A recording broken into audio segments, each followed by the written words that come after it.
do switch off your mobile phones before I begin. Good evening, ladies and gentlemen. I welcome you to this press briefing by Foreign Secretary Shri Vikram Mishri on the ongoing developments around Operation Sindoor.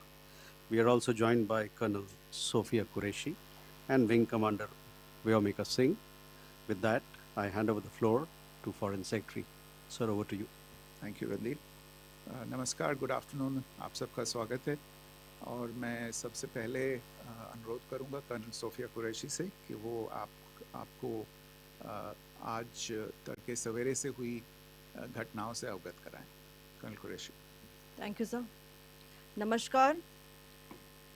8 से 9 मई 2025 की मध्य रात्रि को पाकिस्तानी सेना ने सैन्य बुनियादी ढांचे को निशाना बनाने के इरादे से पूरी पश्चिमी सेना पर भारतीय वायु क्षेत्र का कई बार उल्लंघन किया।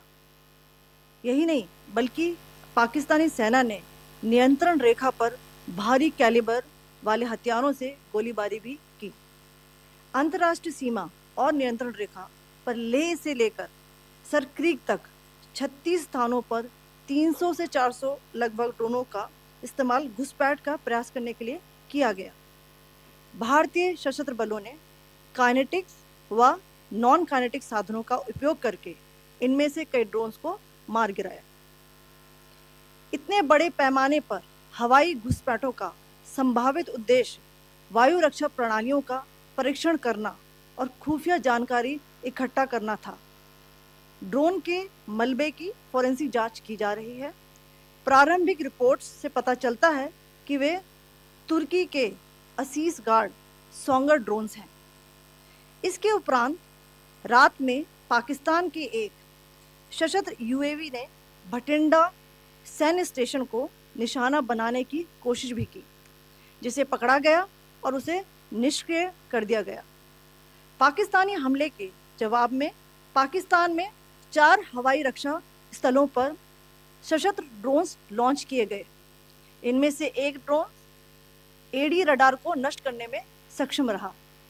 पाकिस्तान ने जम्मू कश्मीर के तंगधार, उरी, पुंछ, मेंढर, राजौरी, अखनूर और उधमपुर में भारी कैलिबर आर्टिलरी गन और सशस्त्र ड्रोन्स का उपयोग करके नियंत्रण रेखा के पार गोलीबारी भी की, जिसके परिणाम स्वरूप भारतीय सेना के कुछ जवान हताहत हुए और घायल हुए। भारतीय जवाबी कार्रवाई में पाकिस्तानी सेना को भी बड़ा नुकसान पहुंचाया गया। इसके अलावा पाकिस्तान का गैर जिम्मेदाराना व्यवहार फिर से सामने आया। 7 मई 2025 को रात 8:30 बजे एक असफल अकारण ड्रोन और मिसाइल हमला करने के बावजूद पाकिस्तान ने अपना नागरिक हवाई क्षेत्र बंद नहीं किया। पाकिस्तान अपने नागरिक विमानों को ढाल के रूप में इस्तेमाल कर रहा है, जबकि उसे अच्छी तरह से पता है कि भारत पर उसके हमले से हवाई रक्षा की तीव्र प्रतिक्रिया होगी। यह भारत और पाकिस्तान के बीच अंतर्राष्ट्रीय सीमा के पास उड़ान भरने वाले अंतर्राष्ट्रीय उड़ानों सहित नागरिक विमानों के लिए सुरक्षित नहीं है। यहाँ स्क्रीन शॉट में पंजाब सेक्टर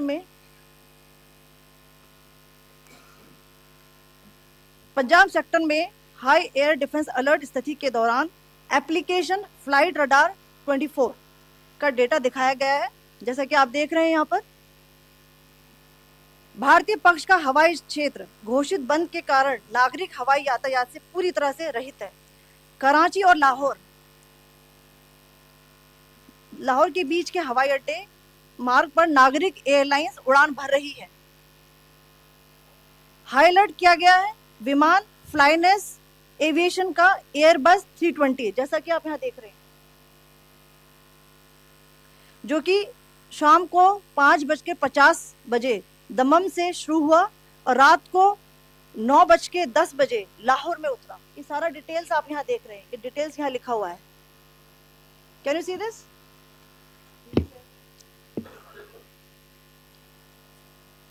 भारतीय वायुसेना ने अपनी प्रतिक्रिया में काफी संयम दिखाया और इस प्रकार अंतर्राष्ट्रीय नागरिक विमान सेवा की सुरक्षा सुनिश्चित की।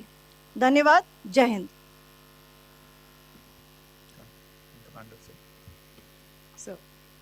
Good afternoon to you all. On the intervening night of 8th 9th May 2025, Pakistan military carried out multiple violations of Indian airspace along the entire western border with an intent to target military infrastructure. Pakistan military also resorted to firing of heavy caliber weapons along the line of control. Along the international border and line of control, drone intrusions were attempted from Leh to Sir Creek at 36 locations with approximately 300 to 400 drones. Indian Armed Forces brought down a number of these drones using kinetic and non-kinetic means. The possible purpose of these large-scale aerial intrusions were to test the AD systems and gather intelligence. Forensic examination of the drone debris is being undertaken. Preliminary reports suggest them to be of Aziz Guard Songa drone of Turkey. Later in the night, an armed UAV of Pakistan attempted to target Bhatinda military station, which was detected and neutralized. In response to the Pakistani attack, armed drones were launched at 4 air defense sites in Pakistan. One of the drones was able to destroy an AD radar. Pakistan also carried out artillery shelling across the line of control using heavy caliber artillery guns and armed drones at Tangdhar, Uri, Poonch, Mendhar, Rajouri, Akhnur, and Udhampur in Jammu and Kashmir area, which resulted in some losses and injuries to Indian Army personnel. Pakistan Army also suffered major losses in Indian retaliatory fire. Additionally, Pakistan's irresponsible behavior again came to fore. Pakistan did not close its civil airspace despite it launching a failed unprovoked drone and missile attack on 7th May at 8:30 hours in the evening. Pakistan is using civil airliners as a shield, knowing fully well that its attack on India would elicit a swift air defense response. This is not safe for the unsuspecting civil airliners, including the international flights, which were flying near IB between India and Pakistan. The screenshot we just showed and we shall share with you, it shows the data of the application Flight Radar 24 during a high air defense alert situation in the Punjab sector. As you have seen, the airspace on the Indian side is absolutely devoid of civil air traffic due to our declared closure. However, there are civil airlines flying the air route between Karachi and Lahore. Amongst the other civil aircraft that you can see, we have highlighted an aircraft which is Airbus 320 of Flynas Aviation, which was originated from Dammam at 1750 hours and landed later at Lahore at 2110 hours in the night. Indian Air Force demonstrated considerable restraint in its response, thus ensuring safety of international civil carrier.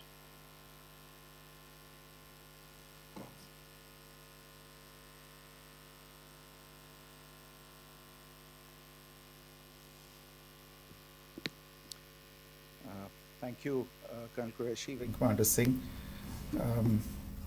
I have just a few points to share in addition.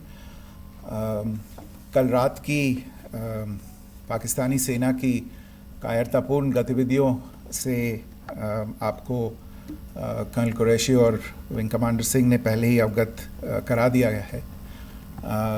These provocative and escalatory actions that were taken by Pakistan last night were targeted at Indian cities and civilian infrastructure, in addition to some military targets. The Indian Armed Forces responded proportionately, adequately and responsibly. ये जो हमले हुए कल रात को भारतीय सैन्य इकाइयों ने पर्याप्त रूप से और एक जिम्मेदाराना रुख अपनाते हुए इन हरकतों का उत्तर दिया. What I want to underline is that the official and blatantly farcical denial of these attacks that Pakistan carried out by the Pakistani state machinery is yet another example of their duplicity and the new depths that they are plumbing in their quest for disinformation. The other point in the same vein is Pakistani claims that they did not target or attack any religious places. You would recall that yesterday I shared with you an incident related to the attack on a Gurdwara in Poonch. Instead of owning up to these attacks, Pakistan made the preposterous and outrageous claim that it was the Indian Armed Forces and the Indian Air Force that was targeting cities like Amritsar and trying to put the blame on Pakistan. This is nothing but a desperate attempt by Pakistan to disown its acts of aggression, but it is also true to type in its effort to deceive and mislead the world. It will not succeed.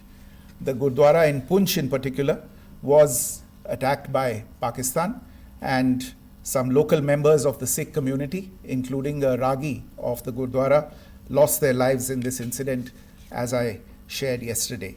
TV पर आप इस हमले के चित्र देख सकते हैं. In addition, that we would attack our own cities is the kind of deranged fantasy that only the Pakistani state can come up with. Perhaps they do it because they are well versed in such action, as their history would show.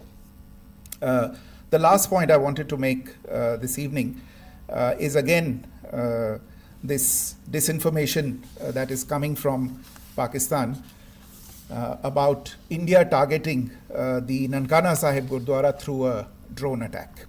This is again yet another blatant lie and part of Pakistan's disinformation campaign. As we saw in the Pahalgam attack, Pakistan is again trying desperately to impart a communal hue to the situation with an intention to create discord. Again, we are not surprised. India's steadfast unity in itself is a challenge to Pakistan. Let me stop there. I have time only for a few questions and be happy to try and answer them. First, I call Siddharth. Siddharth, please. Hi, sir. I'm Siddharth from Beyond. So this is Siddharth, behind, please. The other Siddharth. yes. Hi, sir. I'm Siddharth from CNN News 18. Sir, I only want to know from you the status of Kartarpur corridor. Is it open or not? If you can. I think you're all aware of the situation along the entire India-Pakistan border and the areas around the line of control. In view of the existing security scenario, the services of the Kartarpur Sahib corridor have been suspended till further directions. We'll update you as and when there is a change in the situation. We have a question here. Rishabh. So, good evening, Rishabh from Times Now. So, you spoke about religious places being hit in Jammu. There's another religious place which is a Carmelite nun church that has been hit. What do you have to say about it? If you can explain that to us. Yeah, actually, we do have some information about this extremely regrettable and condemnable incident. During heavy shelling across the line of control in the early morning of 7th May, a shell fired from Pakistan landed just behind the Christ School run by the Carmelites of Mary Immaculate congregation in Poonch. Tragically, the shell fired from Pakistan hit the home of 2 students of the Christ School. Both students unfortunately lost their lives and their parents were severely injured. Another Pakistani shell struck a Christian convent of nuns belonging to the congregation of the Mother of Carmel, damaging water tanks and destroying solar panel infrastructure. Several priests, nuns, school staff, and local residents took refuge in an underground hall beneath the Christ School during the shelling by Pakistan. The school happened to be closed at the time, fortunately. Otherwise, more losses would have occurred.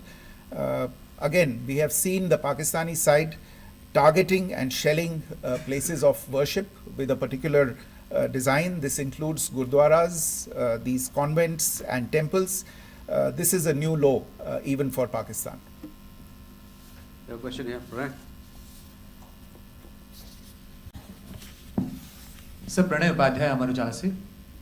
Sir कल आपने इसी podium से पाकिस्तान के IMF bailout को लेकर और Indus water treaty को लेकर जो टिप्पणी की थी उसकी पाकिस्तान में काफ़ी तीखी प्रतिक्रिया भी आई, और उसके बाद हमने देखा कि पाकिस्तान की तरफ से किस तरीके से लेह से लेकर भुज तक पूरी बॉर्डर के ऊपर जो इन्वेजन था वो किया गया। मौजूदा सिचुएशन के अंदर पाकिस्तान के बेलआउट पैकेज को लेकर और पाकिस्तान के इन अटेम्प्ट्स को लेकर आपका क्या असेसमेंट है? और दूसरा ये भी जानना चाहेंगे कि पाकिस्तान की तरफ से ये जो अटेम्प्ट किया गया था उसका भारत ने अभी तक उस तरीके का कोई जवाब नहीं दिया गया है, तो क्या भारत इसका जवाब देगा जो कार्रवाई हुई है बीते 24 घंटों में? देखिए प्रणय, जहाँ तक इंडस वाटर्स ट्रीटी का सवाल है, मैंने कल विस्तार से उसके बारे में इसकी चर्चा की है।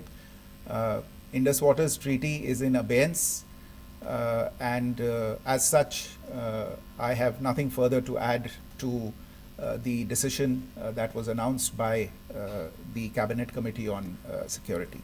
जहाँ तक IMF bailout का सवाल है, आपको ज्ञान होगा कि IMF की आज मीटिंग हो रही है। हम वहाँ पे अपना पक्ष रखेंगे और जो हमारा मत है इन चीज़ों को लेके वहाँ पे साझा करेंगे दूसरे मेंबर्स के साथ। ये बोर्ड पे निर्भर है कि वहाँ पे क्या निर्णय होता है।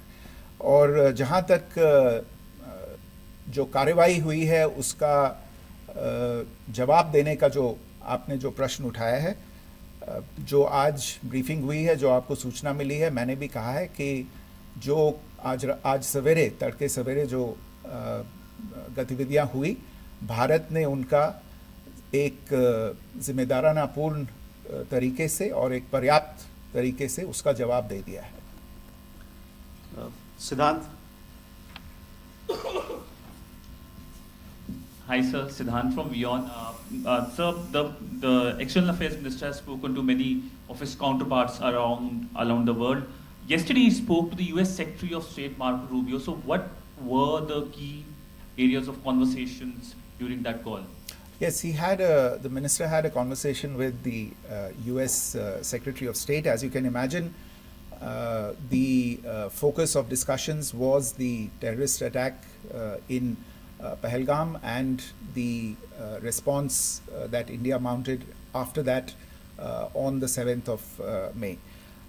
The Secretary of State shared his thoughts on these developments with the minister. The minister deeply appreciated the US's commitment to work with India in the fight against terrorism, and he also underlined the targeted measures that India had taken in connection with Op Sindoor. The minister also underlined that India would firmly counter any attempts at escalation from there. But in follow-up to that, as you are aware, there have been a number of other conversations. The minister had a conversation with the UK Foreign Secretary, David Lammy, today. There too, the discussion centered around countering terrorism, for which there must be zero tolerance. And I understand just a short while ago, the External Affairs Minister has also spoken to the Foreign Minister of Norway, Espen Barth Eide, which was also focused on recent developments stemming from the terrorist act in Pahalgam. One last question, Sudhi. Sir, Foreign Secretary, thank you for doing this. Sudhi Ranjan from Bloomberg. Foreign Secretary, India had struck Bahawalpur the other day, which is also connected with the murder of one of us, journalist Daniel Pearl. If you could give us an understanding of what exactly are the reports that you're getting. You're right. Bahawalpur is the headquarters of the Jaish-e-Mohammed terrorist group that is proscribed by the United Nations. Its leader, Maulana Masood Azhar, is a proscribed individual. It is, you brought up the connection with the tragic death or killing of Daniel Pearl of the Wall Street Journal. the Jaish-e-Mohammed was in some way directly or indirectly responsible for the death of Daniel Pearl. But the real connection is through Ahmed Omar Saeed Sheikh, the British Pakistani jihadi who was held in India but was finally released in 2000, and he was the person who lured Daniel Pearl to his eventually leading to his murder. So these are all obviously connected figures, connected individuals, connected institutions, and the attack on Bahawalpur, on that facility of the Jaish-e-Mohammed in Bahawalpur is, I would imagine, a fitting part of this unfortunate incident. Thank you all. Thank you, sir. With that, we come to the closure of this press briefing. Thank you very much.